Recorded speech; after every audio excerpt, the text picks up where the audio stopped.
Mathilde. Je suis ravie Bonjour. de te retrouver pour cette petite interview que tu as accepté de faire. Comment tu vas? Ça va très bien, merci. En pleine forme. Eh ben, tant mieux. Impeccable. Ça me fait plaisir de te retrouver en visio, en vrai. Ouais. Et du coup, en fait, aujourd'hui, je vais te poser quelques questions pour que tu expliques un petit peu ton parcours, comment tu es arrivé au bilan, ce qui s'est passé après le bilan, où tu en es, pour que les autres infirmières ou les autres personnes qui peuvent se poser des questions puissent avoir des éléments de réponse grâce à toi. On va voir un petit peu, je lis un petit peu les questions pour être sûre de ne pas les oublier. Donc, on va voir comment t'es arrivé, en fait. Est-ce que tu peux nous dire un petit peu comment t'es arrivé au bilan de compétences et dans quel état t'étais, en fait? Et ce que tu faisais, enfin, rappelle un petit peu le contexte pour les gens qui ne te connaissent pas. Alors, moi, j'ai été infirmière pendant 11 ans, 6 ans en libéral. Et ben, je t'ai contacté du coup au mois de novembre l'année dernière. Première prise de contact parce que je sentais que voilà, il fallait que je voie un petit peu d'autres choses. Et en fait, bah, il se trouve que j'ai pas donné suite tout de suite parce que 3 jours après, j'étais en arrêt de travail pour burn-out. Donc, j'ai un peu différé le temps bah, de me reposer parce que voilà, il y a eu un trop-plein de beaucoup de choses dans mon travail et j'ai eu besoin de quelques mois pour me reposer. Et je t'ai recontacté du coup au mois de février, si je me trompe pas. J'étais prête. Donc voilà, au mois de février, j'allais déjà un petit peu mieux, bien que je savais pas du tout ce que je voulais faire. Voilà, je savais que je voulais plus être infirmière, mais je savais pas du tout si j'étais capable de faire autre chose, si j'avais d'autres compétences, si j'avais d'autres qualités que les qualités de soignante. Voilà. Et donc, au mois de février, je me suis lancée et j'étais pas trop mal, mais la suite était encore mieux. Ouais, je me rappelle de toi. C'est vrai que tu étais mieux que quand je t'avais eu effectivement pour la première prise Oui. de contact. Mais tu étais quand même, c'est vrai que je t'ai vu vachement t'ouvrir au fur et à mesure, au fur et à mesure du bilan. C'était assez parlant physiquement chez toi, je m'en rappelle, ouais. Ah oui, puis tu as été mon seul contact toutes les semaines, hein, donc chaque semaine, voilà, on faisait le point en visio. Tu étais vraiment limite ma seule visite de la semaine, quoi. Donc c'était mon petit rayon de soleil que j'attendais toutes les semaines, quoi. Ouais, d'accord, ok. Et du coup, comment tu as vécu ce bilan? Alors, il n'a pas toujours été facile. Il y a la phase d'introspection qui n'est pas évidente. Voilà, il faut accepter d'entendre des choses, il faut accepter de vivre aussi des choses intérieurement. Moi, ça m'a débloqué beaucoup de choses, aussi bien au niveau personnel que familial, que bah, vraiment j'ai touché à tout dans ce bilan, quoi. C'est pas un bilan que pour le travail. J'ai voilà, ça a été très remuant, mais je me suis débarrassée de beaucoup de choses et bah, pour en être beaucoup plus légère, quoi, finalement. Ouais, ouais, c'est vrai que des fois, c'est vrai que quand on fait un bilan de compétences, on s'attend à cette fameuse liste de compétences et de métiers et on oublie cette partie où ben il faut bien comprendre comment on a fait pour en arriver là et pourquoi quoi et revenir sur certains trucs qui font pas toujours plaisir, effectivement, ouais. Ouais. Mm. Du coup, comment tu as réussi est-ce que tu avais non, tu n'avais pas vraiment d'idée, mais est-ce que tu avais déjà, comment tu as réussi à construire petit à petit la suite, enfin la fin du bilan, arriver au moment où tu sais, on commence à avoir des idées qui émergent, on commence à voir le bout du tunnel, ça commence à émerger dans notre tête. Alors moi, ben, en même temps que j'étais infirmière, je pratiquais déjà des soins énergétiques. Je m'étais un petit peu, voilà, j'avais des patients qui avaient toute confiance en moi et qui m'avaient appelé des fois pour faire, juste pour faire un soin énergétique. Donc je savais que j'avais cette corde à mon arc qui pouvait se transformer en quelque chose de sympa. Et en fait, c'est ce qui s'est un peu vérifié dans le bilan, c'est que bah, voilà, il y avait toujours un côté soignant, mais pas soigné de la même façon, quoi. Pas s'occuper des gens de la même façon. Et du coup, il y a, voilà, ça s'est vraiment montré. Pas au dernier moment parce qu'on en a quand même parlé assez tôt dans le bilan, mais suite au bilan, j'ai commencé à faire des tirages de cartes, j'ai commencé à prendre confiance en moi aussi, à travailler mon intuition, mon magnétisme, enfin voilà, vraiment à m'affirmer et à m'accepter dans ce domaine. Et Ouais. après, donc pour le côté copywriter, du coup, bah, c'est en t'écrivant des mails, on s'est fait la réflexion, tiens, bah, toi, t'aimes bien écrire, voilà, peut-être que ça pourrait être bien. Et après, voilà, donc je me suis lancée dans la formation de copywriter, qui me plaît, toujours énormément, quoi. Alors, je me rappelle, quand on est parti, est-ce que tu peux raconter tes pistes professionnelles et les enquêtes métiers, comment tu les as menées? Parce que je me rappelle que tu les avais rondement bien menées. Ouais, alors j'en ai fait plusieurs. Alors je suis passée par plusieurs trucs, hein. J'étais passée par le métier de fleuriste parce que bah, j'aimais bien les fleurs et je m'étais dit ouais tiens pourquoi pas. Et en fait voilà j'en avais contacté quelques-uns et bon il s'est trouvé que c'était pas voilà il y avait la reprise d'études. Enfin c'était pas la reprise d'études pour moi c'était pas la priorité. Après qui est-ce que j'avais contacté? Des profs, Institutrice. des instituteurs aussi. Donc, bah, j'ai une amie qui est institutrice, hein, et du coup, bon, elle m'a motivée, hein, elle était vraiment motivée pour que je le fasse. Elle était prête à me donner beaucoup de ressources, mais bon, c'était pas encore. J'aime enseigner des choses, voilà, j'aime beaucoup apprendre des choses, mais je suis pas sûre que le faire tous les jours et à un public qui en a pas, qui est pas toujours évident. Je suis pas sûre que ça aurait collé, quoi, finalement. Donc, j'ai réalisé, je sais plus, peut-être 8 ou 9 enquêtes métiers différentes. J'avais contacté aussi ben, des personnes qui travaillent dans l'énergétique, donc des magnétiseurs, des médiums, voilà, qui m'avaient bien répondu. Et il y en a une, d'ailleurs, avec qui je suis en formation actuellement et qui m'aide vraiment, vraiment beaucoup. Et du coup, en fait, en quoi ça t'a aidé les enquêtes métiers par rapport à la suite, en fait? Parce que quelquefois, c'est vrai qu'en bilan, on peut ne se dire, ouais, je vois pas trop à quoi ça va m'aider. Toi, en quoi ça t'a aidé?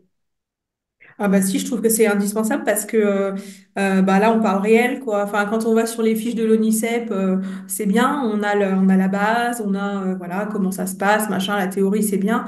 Mais moi, quand j'ai appelé, je me souviens, un fleuriste et qui m'a dit, moi, franchement, si ça serait à refaire, je le referais pas. Bon, bah, tu lui demandes pourquoi, et puis après, quand tu creuses, tu te dis, ouais, ouais, c'est vraiment, c'est vrai, c'est de l'investissement, il faut se faire connaître, il faut machin. Et là, on a vraiment le réel du terrain, en fait, les enquêtes métiers, c'est là pour valider ou invalider ce qu'on pensait, l'idéal qu'on se faisait d'un métier, quoi. Et justement, est-ce que le bilan t'a aidé, enfin, tout ce qu'on a fait avant, t'a aidé pour justement prendre tes décisions au niveau des enquêtes métiers? Eh ben oui, surtout au niveau, bah, niveau du travail sur moi, parce que moi, je ne savais pas dire non à l'époque. Et maintenant, bah voilà, enfin, quand j'ai fait les enquêtes métiers, j'ai su me dire, là, non, clairement, oui, ça me ferait peut-être plaisir d'enseigner, mais c'est pas pour moi, quoi. Enfin, voilà, là, j'ai su m'affirmer et exprimer un choix, bah, voilà, qui était bon ou pas bon pour moi, quoi. Disons que, en fait, ça permet de voir, enfin, tu veux dire que tu as appris à te connaître, en fait, pour pouvoir prendre une bonne décision plutôt que de te dire, ah bah tiens, ce métier pourrait être sympa, sans vraiment te connaître, quoi. C'est ça? Voilà, c'est ça. Bah, de toute façon, tout va ensemble, hein. Il faut faire les enquêtes métiers. Il faut ensuite s'interroger. Est-ce que je suis prête à reprendre les études? Est-ce que je suis prête à gagner moins d'argent? Est-ce que je suis prête à moins voir ma famille? Enfin, après, il faut se poser les questions et il faut être capable d'y répondre, quoi. C'est pour son avenir, hein. Donc, Et du coup, le bilan aide à répondre à ces questions. Le bilan t'a aidé à répondre à ces questions-là. oui, ouais, D'accord. ouais. Et l'accompagnement, enfin, l'accompagnement, ton accompagnement toutes les semaines. Ouais. Donc après, une fois que tu as fait tes pistes professionnelles et tout, donc tu as décidé de faire la formation de copywriter. Est-ce que tu peux expliquer ce que c'est?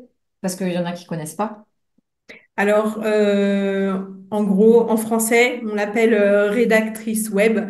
Donc, c'est-à-dire qu'on écrit des textes pour les gens qui n'ont pas le temps, qui savent pas faire, qui voudraient le faire mais qui savent pas comment. Voilà, donc on écrit des textes, donc soit pour des sites internet, des sites de blog, Ça peut être aussi des fiches techniques, ça peut être le top du top des publicités quand on fait je sais plus comment ça s'appelle. Page de vente? Voilà, des pages de vente. Donc, partout où il y a de l'écriture, le rédacteur web peut aller toquer à la porte. Ok.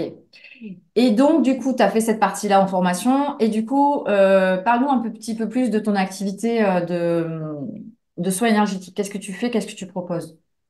Alors, je me suis spécialisée dans le Laoshi. Donc, c'est une technique de soins énergétiques. Donc, avec les mains, en fait, j'envoie de l'énergie sur le corps de la personne.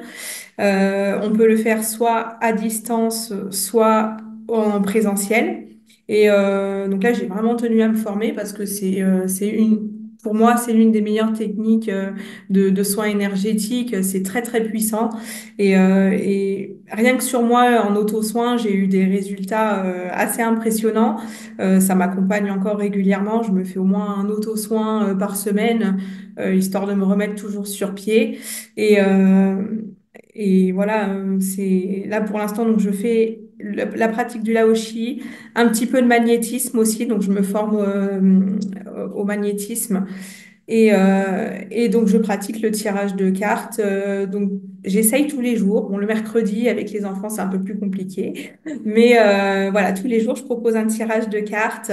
Donc les personnes derrière leur écran choisissent la carte qu'ils souhaitent découvrir et je leur envoie en commentaire, en message privé, la signification de la carte choisie. Ouais. Alors, je confirme, puisque nous avons notre petit rendez-vous quasi quotidien sur Instagram où je me fais tirer les cartes et où ça m'a bien aidé au niveau professionnel. C'est assez bluffant. Donc, enfin, je tenais vraiment à le dire. Et du coup, en quoi tu pourrais aider une infirmière, toi, à ce niveau-là, ou une soignante? Alors, eh ben, je pense que pour tout ce qui est apprendre à lâcher prise, parce que c'est hyper important. Peut-être faire émerger aussi des sentiments qui sont un peu refoulés, apprendre à s'affirmer aussi. Les soins énergétiques, en fait, ils réactivent certaines émotions qu'on veut pas voir, mais qu'il faut surmonter. Et justement, auprès des soignants, ça peut aider beaucoup parce que j'en parlais dans un commentaire dans la semaine là, sur LinkedIn où je disais, moi, quand j'étais infirmière, il y a un collègue qui m'avait dit, les patients ont leur taux de malheur, donc t'es pas là pour montrer tes émotions, tu soignes. Donc, quand tu vois ça, tu te dis, en fait, tous les soignants se taisent et font leurs petits soins. Et après, il faut quelqu'un pour prendre soin des soignants, bien sûr. Ouais, donc tu es là vraiment pour les aider à rééquilibrer un peu tout ça et soulager un peu la cocotte minute, quoi. Voilà. Ok. Et j'espère aussi, enfin, j'ai vraiment à cœur que pendant cette consultation, ce soit aussi un espace pour se ressourcer, mais pour parler. Moi, j'ai une expérience de soignante. Voilà, on peut échanger entre soignants, des conseils ou des méthodes, ou voilà. Il faut pas rester seul quand on n'est pas bien, quoi. C'est pas bon du tout. Ouais, ok. Donc du coup, toi, tu te situes, donc tu fais, on est d'accord, à distance, enfin par visio, et tu fais aussi en local, et en local, tu es, En Auvergne, dans le Puy-de-Dôme. c'est ça, au milieu de la pampa. Exactement. Ouais. Et c'est vrai que l'Auvergne est assez propice à ce genre de soins, on va dire. C'est vrai qu'il y a, ouais, ouais, ok. Donc, ce que je ferai, c'est que je mettrai sous le lien de la vidéo tes coordonnées Instagram, on peut trouver ton LinkedIn, Ouais, euh, ton mail peut-être, je sais pas, qu'est-ce que tu veux ouais, donner? Ouais. ouais, Et, j'ai un mail aussi, ouais. ouais. Et ton téléphone ou pas Oui, ou... pas de ouais, souci. ok. Voilà, comme ça, éventuellement, ça peut permettre une prise de rendez-vous à tous ces soignants en mal-être. Du coup, est-ce qu'il y a... Je vais te laisser le mot de la fin pour t'adresser au groupe et ou à ceux qui sont sur Insta et qui regardent ou sur le site internet, puisque ça sera diffusé un peu partout. et dire ce que tu as envie de dire pour le mot de la fin. Alors, moi, j'ai envie de dire que le bilan de compétences, pour moi, voilà, j'avais des gens qui en avaient fait. Ça n'avait pas été, voilà, ils sont allés vers des centres un peu, des centres agréés, quoi, qui font des choses vraiment de A à Z, sans fioriture, sans introspection. Moi qui suis un petit peu particulière en tant qu'hypersensible, je me serais pas retrouvée du tout dans un bilan normal. Et voilà, quand j'ai vu sur le site internet Aurélie, ancienne infirmière, bilan de compétences, bah, j'ai dit c'est bon, on va pas aller chercher plus loin, ça sera là.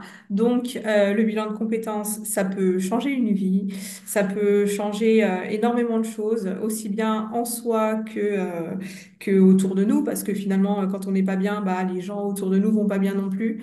Donc il faut vraiment pas hésiter. Voilà, il faut pas hésiter. C'est que c'est que du bonheur finalement, parce que oui, c'est un peu dur, oui, on doit se faire un peu du mal pour accepter certaines choses, mais après au final, on est vraiment plus léger, on est dans sa voie et, euh, et on est beaucoup mieux. D'accord. Merci. Et par rapport aux soins, qu'est-ce que moi je vais rajouter un petit commentaire du coup pour dire que c'est vrai que les soins énergétiques, bah, les soignants, on est quand même assez friands pour certains de ça quand même, même si on est très cartésien dans notre façon de faire. Et que du coup, c'est vrai que même, enfin, j'invite tout le monde à aller consulter ton Insta ou faire tirer tes cartes ou quoi, parce que c'est assez bluffant. J'ai même fait une séance de soins énergétiques avec toi, et c'est vrai que c'est assez bluffant, et pourtant, c'est pas en visio comme ça, c'est bon, c'est pas toujours. On se dit ouais, mais non, si, en fait. C'est vraiment à tester. Et puis, bah, tu as cette particularité de le faire divinement bien. Donc, je tenais vraiment à le dire. Merci. Voilà. Bah, merci Merci. beaucoup, Mathilde, d'avoir pris ce temps pour parler. Et puis, bah, je mets en lien toutes tes coordonnées. Ça roule. Merci Aurélie. Salut, Mathilde.